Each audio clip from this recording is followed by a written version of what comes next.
आणि असं मार्किंग करायचं. परत मार्किंग आलं ते मार्किंग खाली आलं.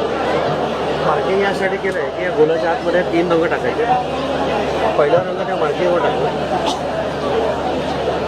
दुसरा रंग टाकताना आधीच्या रंगांमध्ये थोडंसं त्याला मिक्स करून टाकायचं. तिसरा रंग हा मध्ये पूर्ण भरून टाकला. हा झाला बेस. बेस केल्यानंतर ते सेंटर पॉईंट काढायचं. तर सेंटर आणि डिझाईनचा सेंटर आपण एकमेकांना फक्त मॅच केलं आहे.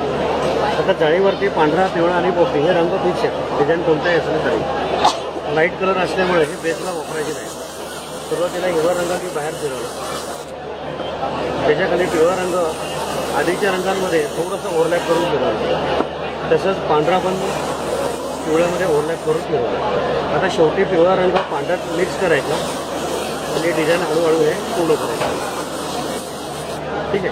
आता जे रंग आपण खाली टाकले होते ना त्या रंगांवरती सगळं डिझाईन हे तयार. ही पूर्ण प्रोसेस यात दिलेली आहे. रंग कोणती खाली टाकायचे आहेत, कोणते